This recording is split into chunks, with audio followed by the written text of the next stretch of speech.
আপনি একটু হেসে হেসে কথা বলবেন, আপনাকে কেউ দামও দিবে না, সম্মানও করবে না, ভয়ও পাবে না। একটু মুড নিয়ে কথা বলবেন, আপনার পাশেও কেউ আসবে না, পিছন থেকে বদনাম করবে, কেউ চেহারা দেখলেও ভয় লাগে। কেউ যখন একটু মিশুক হয়, তাকে দেখে অনেকে বলে এটার কোনো প্রেস্টিজ নাই, আত্মসম্মান নাই, হায়া শরম নাই, সবার সাথে মিশে যায়। আবার সে মানুষটা যখন ওই কথাগুলাকে কানে নিয়ে নিজেকে রিজার্ভ করে ফেলে, কারোর সাথে মিশে না, কথা বলে না, বলে যে দেখ না তার বাপটা কেমন, অহংকারটা কেমন, মিশলেও জ্বালা, না মিশলেও জ্বালা। আপনি একটু হেসে হেসে কথা বলবেন, আপনাকে কেউ দামও দিবে না, সম্মানও করবে না, ভয়ও পাবে না। একটু মুড নিয়ে কথা বলবেন, আপনার পাশেও কেউ আসবে না, পিছন থেকে বদনাম করবে, কেউ চেহারা দেখলেও ভয় লাগে।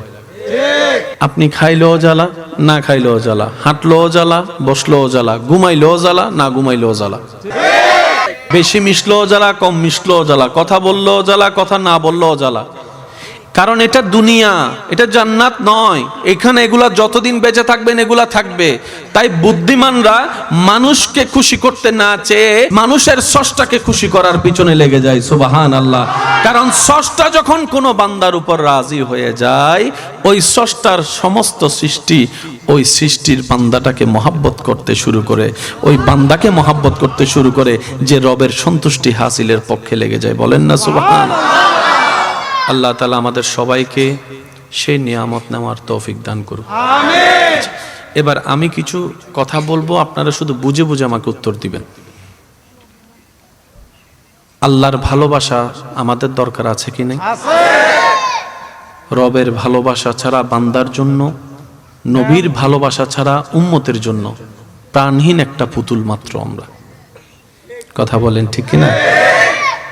আল্লাহ কাদেরকে ভালোবাসেন, কাদেরকে ভালোবাসেন না। আমি কিছু কথা বলবো, আপনারা শুধু শুনে শুনে বলবেন আল্লাহ কি এই সমস্ত বান্দাদেরকে পছন্দ করেন নাকি করেন না, ভালোবাসেন কি বাসেন না, আপনারাই বলবেন। অত্যাচারীকে আল্লাহ ভালোবাসে না। আওয়াজটা মনে হয় একটু বড় হবে। অত্যাচারীকে আল্লাহ ভালোবাসে না।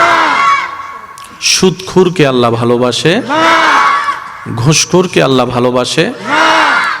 বেয়াদবকে আল্লাহ ভালোবাসে না। ঝগড়াটিকে আল্লাহ ভালোবাসে না। প্রতারককে আল্লাহ ভালোবাসে না। দুই নম্বরই যারা করে তাদেরকে আল্লাহ ভালোবাসে না। আল্লাহর সীমাকে লঙ্ঘন যারা করে তাদেরকে আল্লাহ ভালোবাসে না। মুরব্বির সাথে যারা বেয়াদবি করে তাদেরকে আল্লাহ ভালোবাসে না। মা বাবার সাথে যারা অত্যাচার করে, মা বাবাকে কষ্ট দেয় অন্যায়ভাবে, তাদেরকে আল্লাহ ভালোবাসে না। যৌতুকের কারণে বউয়ের উপর গায়ে হাত তুলে তাদেরকে আল্লাহ ভালোবাসে না। একটু জোরে বলি। ওজনে 19-20 করে যারা, তাদেরকে আল্লাহ ভালোবাসে না। রাস্তা যারা বন্ধ করে, পানি যারা বন্ধ করে, তাদেরকে আল্লাহ ভালোবাসে না। যারা অন্যের বিয়ে ভঙ্গন করে দেয় ভৌনি দিয়ে, তাদেরকে আল্লাহ ভালোবাসে না। গীবত করে পিছনে পেঁচ লাগাই দেয়, পিন মেরে দেয়, তাদেরকে আল্লাহ ভালোবাসে না।